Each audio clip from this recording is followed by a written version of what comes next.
Yesu Kristo ashimwe. Tugeze ku munsi wa 22 dusoma Bibiliya, turi mu gitabo cy'Abalewi. Uyu munsi turatangira ku bice 16 mu gitabo cy'Abalewi. Amategeko y'umunsi w'impongano, iyo niyo titre yawo. Uwiteka abwira Mose hanyuma yo gupfa kw'aba bana ba Aroni babiri, ubwo bigiraga hafi imbere y'Uwiteka bagapfa. Uwiteka abwira Mose ati: bwira Aroni mwene so ye kujya yinjira igihe ashakiye cyose aheraho hirya y'umwenda ukinze imbere y'intebe y'ihongerero iri ku isanduku yera adapfa, kuko nzabonekera ku ntebe y'ihongerero ndi muri cya gicu. Uku azaba ariko Aroni agenza ngo abone kwinjira aho hera. Yende ikimasa cy'umusoreho igitambo cyo gutambirwa ibyaha n'isekurume y'intama ho igitambo cyo koswa. Yambare ya kanzu y'igitare yejejwe na ya kabutura y'igitare, akenyeze wa mushumi w'igitare, yambare mu mutwe cya gitambaro cy'igitare kizinze. Iyo niyo myambaro yejejwe, abanze kwiyuhagira ayambare. Yaka iteraniro ry'Abisiraheli amasekurume y'ihene abiriho ibitambo byo gutambirwa ibyaha n'isekurume y'intama imweho igitambo cyo koswa. Aroni amurike cya kimasa cyo kwitambirira ibyaha yihongererane n'inzu ye, maze ajyane za hene zombi azishyire imbere y'Uwiteka ku muryango w'ihema ry'ibonaniro. Aroni afindire izo hene zombi, icyo afindisha kimwe cyerekane iy'Uwiteka, ikindi cyerekane iyo koherwa. Aroni amurika ihene ifindiwe kuba iy'Uwiteka, ayitambeho igitambo gitambirwa ibyaha, maze iyafindiwe koherwa ishyirwe imbere y'Uwiteka ari nzima, ngo ihongerererweho ibyaha, yohererezwe mu butayu koherwa. Aroni amurike cya kimasa cyo kwitambirira ibyaha yihongererane n'inzu ye, abikire icyo kimasa gitambiriye ibyaha. Yende icyotero acyuzuze amakara yaka akuye ku gicaniro cy'imbere y'Uwiteka, n'imibavu isekuye cyane yuzuye amashyi abijyane hirya ya wa mwenda ukingiriza ahera cyane. Iyo mibavu ayishyirire kuri uwo muriro imbere y'Uwiteka. Uwo mubavu umere nk'igicu gikingiriza intebe y'ihongerero iri hejuru y'ibihamya adapfa. Kandi yende ku maraso ya cya kimasa ayiminjagize urutoki ku ntebe y'ihongerero mu ruhande rw'iburasirazuba, kandi n'imbere y'intebe y'ihongerero ayaminjagize urutoki 7. Maze abikire ya hene y'igitambo cyo gutambirwa ibyaha by'abantu, ajyane amaraso yayo hirya ya wa mwenda ukingiriza ahera cyane, ayagenze nk'uko yagenjeje aya cya kimasa, ayaminjagire ku ntebe y'ihongerero n'imbere yayo, nuko ahongerere ahera kubwo guhumana kw'Abisiraheli kwinshi no kubw'ibicumuro byabo, kubw'ibyaha bakoze byose, aba ariko agenza n'ihema ry'ibonaniro ribana nabo hagati ho guhumana kwabo kwinshi. Ntakagire umuntu uba mu ihema ry'ibonaniro Aroni agiye kwinjira ahera kuhahongerera ibyaha, kugeza aho asohokeye amaze kwihongererana n'inzu ye n'iteraniro ry'Abisiraheli ryose. Kandi asohoke ajye ku gicaniro cy'imbere y'Uwiteka, agihongerere, yende ku maraso ya cya kimasa no ku ya hene, ayashyire mu mahembe y'igicaniro impande zose, kandi aminjagirireho urutoki ayo maraso 7, agihumanure acyeze gikurweho guhumana kw'Abisiraheli kwinshi. Amaze guhongerera ahera n'ihema ry'ibonaniro n'igicaniro, amurike ya hene nzima. Aroni arambike ibiganza bye byombi mu ruhanga rw'iyo hene nzima, yaturire hejuru yayo gukiranirwa kw'Abisiraheli kose n'ibicumuro byabo byose, ibyaha bakoze byose abishyire mu ruhanga rw'iyo hene, ayihe umuntu witeguriye ibyo ngo ayijyane mu butayu. Iyo hene ijye ahatagira abantu, yikoreye gukiranirwa kwabo kose, uwo muntu ayirekurire mu butayu. Aroni yinjire mu ihema ry'ibonaniro, yiyambure ya myambaro y'ibitare yambaye agiye kwinjira ahera, ayisigeyo. yiyuhagirire ahantu hera, yambare imyambaro ye, asohoke, yitambirire igitambo cye cyo koswa, atambirire n'abantu ibyabo, yihongerere, ahongerere n'abantu. Kandi urugimbu rwa cya gitambo cyatambiwe ibyaha arwosereze ku gicaniro. Kandi uwarekuriye ya hene koherwa amese imyenda ye, yiyuhagire, abone kugaruka mu ngando zanyu. Kandi cya kimasa cy'igitambo cyatambiwe ibyaha na ya hene y'igitambo cyatambiwe ibyaha n'amaraso yabyo yinjizwe ahera guhongererwa ibyaha, babiterure babijyane inyuma y'ingando, bose impu zabyo n'inyama zabyo n'amayezi yabyo. Uwabyosheje amese imyenda ye, yiyuhagire, abone gusubira mu ngando. Ibi bibabere itegeko ridakuka mu kwezi kwa karindwi, ku munsi wako wa 10, mujye mwibabaza imitima, ntimukagire umurimo muwukoraho, naho yaba kavukire cyangwa umunyamahanga usuhukiye muri mwe, kuko uwo munsi ari wo muzajya muhongerererwa kugira ngo muhumanurwe, nuko imbere y'Uwiteka muzaba muhumanutse ibyaha byanyu byose. Uwo munsi ujye ubabera isabato yo kuruhuka, mujye muwibabarizaho imitima, iryo ni itegeko ridakuka. Kandi umutambyi uzasigwa akerezwa kuba umutambyi ngo azungure se, ajye abahongerera, yambare iyo myambaro y'ibitare, imyambaro yejejwe, ahongerere ubuturo bwera n'ihema ry'ibonaniro n'igicaniro, kandi ahongerere n'abatambyi n'abantu b'iteraniro bose. Iryo ribabera itegeko ridakuka ko ajya ahongerera Abisiraheli impongano y'ibyaha byabo byose rimwe uko umwaka utashye. Aroni agenza uko Uwiteka yategetse Mose. Uwiteka abuza Abisiraheli kugira ahandi babagira amatungo atari imbere y'ihema ry'ibonaniro. Icyo ni igice cya 17. Uwiteka abwira Mose ati, bwira Aroni n'abana be n'Abisiraheli bose uti, iki ni cyo Uwiteka ategetse ati, umuntu wese wo mu nzu ya Isiraheli uzabagira inka cyangwa umwana w'intama cyangwa ihene mu ngando, cyangwa uzabikibagira inyuma yazo, ntakijyane ku muryango w'ihema ry'ibonaniro ngo agitambirire Uwiteka imbere y'ubuturo bwe. Uwo muntu azabazwa ayo maraso, azaba avushije amaraso, akurwe mu bwoko bwe. Ibyo bitegekewe kugira ngo ibitambo Abisiraheli bajya batambira mu gasozi, noneho babijyanire Uwiteka ku muryango w'ihema ry'ibonaniro, babishyire umutambyi, babitambire Uwiteka aho ibitambo by'uko bari amahoro. Uwo mutambyi amishe amaraso yabyo ku gicaniro cyo ku muryango w'ihema ry'ibonaniro, yose urugimbu rwabyo, ruba umubabwe uhumurira Uwiteka neza. Ntibakongere ukundi gutambira ibitambo byabo amapfizi y'ihene, ayo basambanisha gusenga. Iryo ribabere itegeko ridakuka mu bihe byabo byose.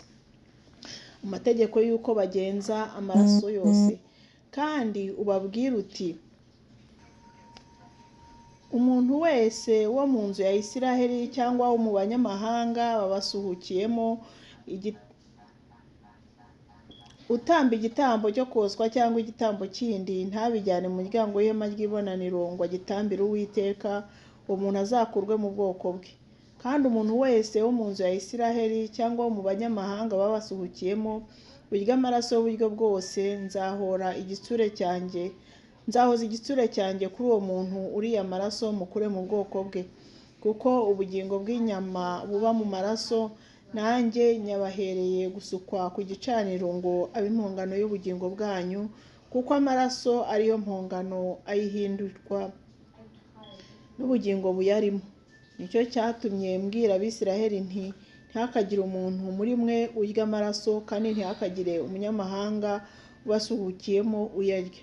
Kandi umuntu wese wo mu Bisiraheli cyangwa wo mu banyamahanga babasuhukiyemo ufatira mu muhigo inyamaswa cyangwa igisiga cyangwa inyoni, mwemererwa kurya, akivushiriza amaraso hasi, ayatwikiriza umukungugu. Kuko ubugingo bw'inyama zose ari ubu, amaraso yazo ari amwe n'ubugingo bwazo. nicyo cyatumye mbwira Abisiraheli nti ntimukarye amaraso y'inyama z'uburyo bwose, kuko ubugingo bw'inyama zose ari amaraso yazo, uyarya wese azakurweho.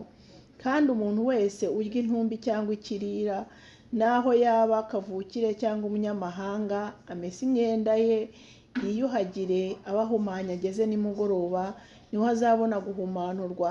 Ariko natayimesa ntiyiyuhagire, azagibwaho no gukiranirwa kwe. Igice cya 18. Uwiteka abategeka kutagira ingeso nk'iz'Abanyakanani. Uwiteka abwira Mose ati, bwira Abisiraheli uti, ndi Uwiteka Imana yanyu.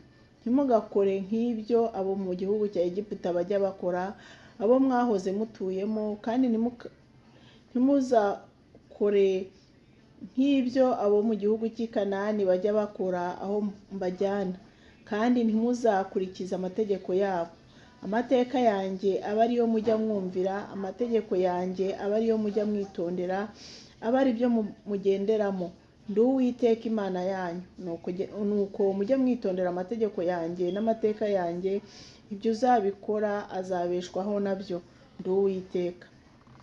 Abo umugabo azirana kuryamana nabo. Ntihakagire uwo muri mwe wiyegereza mwene wabo wa bugufi ngo amwambike ubusa. Ndi Uwiteka. Ubwambure bwa so nibwo bwambure bwa nyoko, ntukamwambike ubusa. Uwo ni nyoko, ntukamwambike ubusa. Ntukambike ubusa mukaso, kuko ari ubwambure bwa so. Ntukambike ubusa mushiki wawe musangiye so cyangwa nyoko, naho yavutse iwanyu cyangwa ahandi, ntukamwambike ubusa. Ntukambike ubusa umukobwa w'umuhungu wawe cyangwa uw'umukobwa wawe.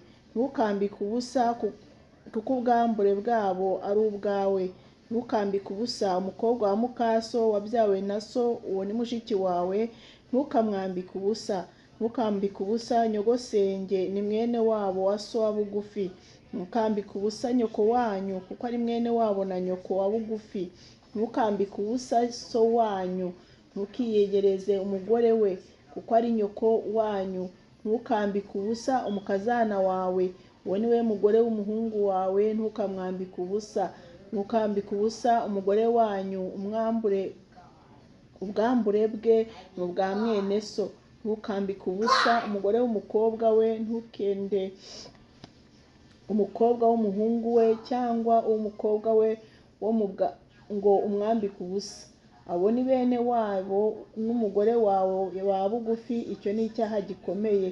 Ntugaharike umugore mwene se ngo abe mukeba we, ngo umwambikane ubusa na wa wundi akiriho.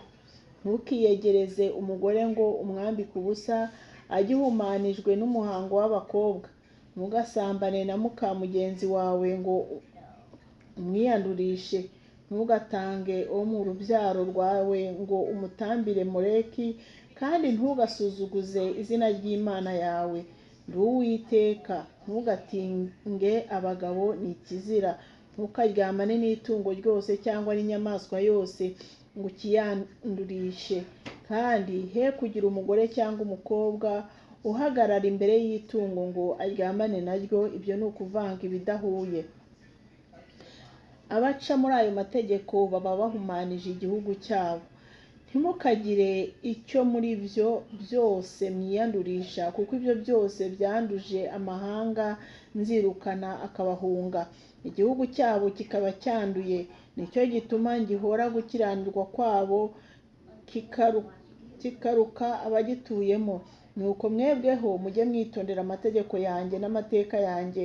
Ntimukagire icyo muri ibyo bizira mukora, naho yaba kavukire cyangwa umunyamahanga ubasuhukiyemo, kuko ibyo bizira byose bene icyo gihugu bakoze batuyemo imbere yanyu, icyo gihugu kikaba cyanduye.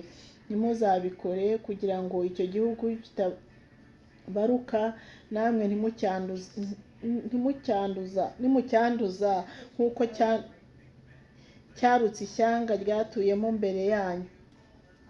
Umuntu wese uzakora icyo muri ibyo bizira, ubugingo bw'ababikora buzakurwa mu bwoko bwabo. nicyo gituma mukwiriye kwitondera ibyo mbihanangirije, kugira ngo mutagira iyo muri iyo mihango izira mukora yakorwaga n'abababanjirije mukayiyandurisha. Ndi Uwiteka Imana yanyu. Igice cya 19. Amategeko y'uburyo bwinshi. Uwiteka abwira Mose ati, bwira iteraniro ry'Abisiraheli ryose uti, mubabera kuko Uwiteka Imana yanyu ndi uwera.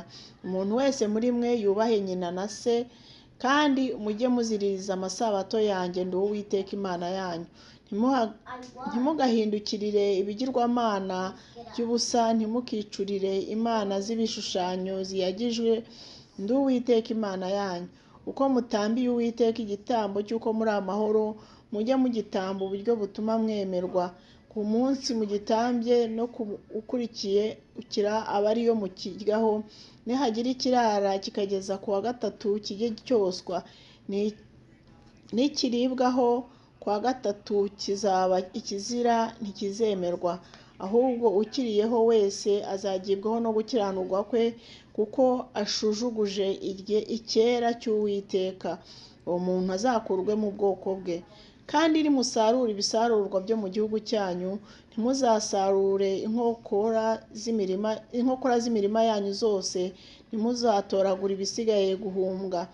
Ntuzahumbe uruzabibu rwawe, ntuzatoragure imbuto ziruhungukiyemo, ubisigire umukene n'umusuhuke w'umunyamahanga. Ndi Uwiteka Imana yanyu. Ntimukibe, ntimukariganye, ntimukabeshyane, ntimukarahire ibinyoma izina ryanjye, bigatuma musuzuguza izina ry'Imana yanyu. Ndi Uwiteka. Ntugahate mugenzi wawe, ntukamunyage ibihembo by'umukozi ubikoreye, ntukabirarane, ntukavume igipfamatwi, ntugashyire impumyi imbere ikiyitega, ahubwo ujye utinya Imana yawe. Ndi Uwiteka. Ntimukagoreke imanza, ntimugace urwa kibera, mwohejwe no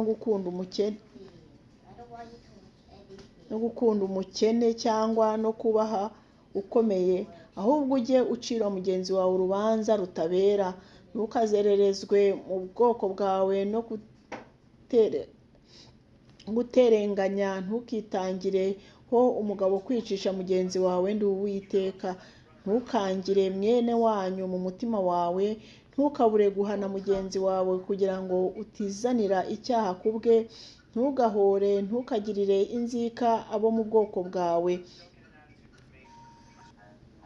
ahubwo ukunde mugenzi wawe nk'uko wikunda. Ndi Uwiteka. Mujye mwitondera amategeko yanjye. Ntukabangurire amatungo yawe aho bidahuje ubwoko. Ntukabangurire amatungo yawe ayo bidahuje ubwoko. Ntuzabibe mu murima wawe imbuto z'amaharakubiri. Ntukambare umwambaro waboheshejwe ubudodo bw'amaharakubiri. Umuntu nasambanya umuja w'imbata utacunguwe, utahawe umudendezo, yarasabwe n'undi mugabo, bazahanwe ibihano bitabishe, kuko uwo atari uw'umudendezo. Umugabo azanira Uwiteka ku muryango w'ihema ry'ibonaniro igitambo cyo kumukuraho urubanza. Azana isekurume y'intama ho igitambo cyo gukuraho urubanza. Umutambyi amuhongerera imbere y'Uwiteka. Iyo sekurume y'intama y'igitambo gikuraho urubanza ho impongano y'icyaha yakoze, nawe azababarirwa icyo cyaha yakoze. Kandi nimugera muri cya gihugu mukamara gutera ibiti by'amoko yose byera imbuto ziribwa, muzabanze guhwanya imbuto zabyo no kudakebwa k'umuntu. Bizamara imyaka 3 bibamereye nk'ibitakebwe. Muri iyo myaka imbuto zabyo ntizizaribwe, ariko mu mwaka wa 4 imbuto zabyo zose zizabe izerejwe gushimisha Uwiteka. Mu mwaka wa 5 aba arimo mutangira kurya ku mbuto zabyo, kugira ngo bijye biberera umwero wabyo. Ndi Uwiteka Imana yanyu. Ntimukagire icyo muryana n'amaraso yacyo, ntimukagire ibyo murangurisha naho byaba ibicu. Inkokora y'imisatsi yanyu ntimukazogoshere kugira ngo izenguke, ntimukonone inkokora z'ubwanwa bwanyu. ntimukiraburishe kwikeba ku mubiri, kandi ntimukicishe imanzi z'ibishushanyo, ndi Uwiteka. Ntukononeshe umukobwa wawe kumuhindura maraya, kugira ngo igihugu kitakurikiza ubusambanyi kikuzura ibyaha bikomeye. Mujye muziririza amasabato yanjye, mujye mwubaha ahera hanjye, ndi Uwiteka. Ntimugahindukirire abashitsi cyangwa abapfumu, ntimukabashakishe, ntimukabaraguze ngo mubiyandurishe, ndi Uwiteka Imana yanyu. Ujye uhagurukira umeze imvi, wubahe umusaza, utinye Imana yawe, ndi Uwiteka. Umunyamahanga nasuhukira muri mwe mu gihugu cyanyu, ntimuzamugirire nabi. Umunyamahanga ubasuhukiyemo ababere nka kavukire, umukunde nk'uko yikunda, kuko namwe mwari abasuhuke mu gihugu cya Egiputa, ndi Uwiteka Imana yanyu. Ntimukagoreke imanza cyangwa gupima kw'ibipimirwaho indatira, cyangwa ukw'ibyuma muzipimisha, cyangwa kugera kw'ibyibo.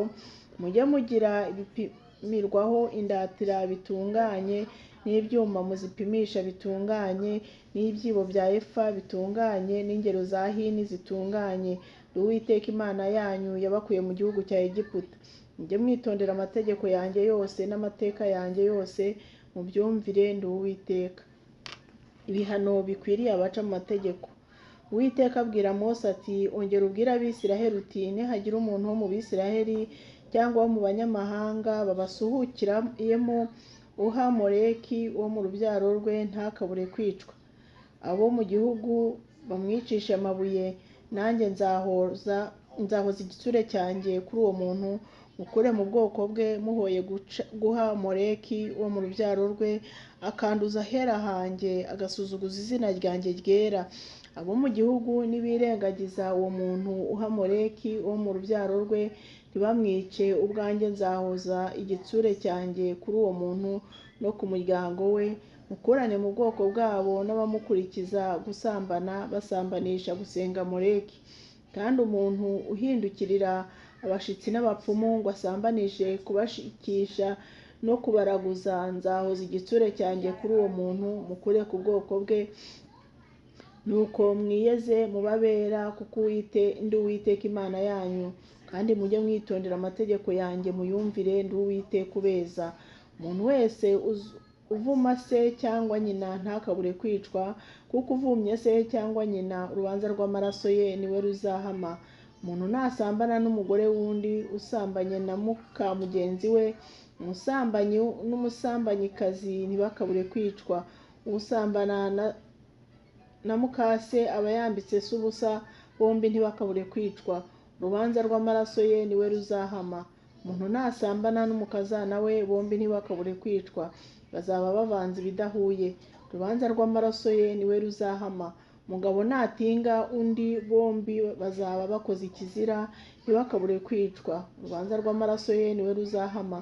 Umuntu narongora umukobwa na nyina, kizaba icyaha gikomeye, azatwikanwe nabo, kugira ngo icyaha gikomeye kitaba muri mwe.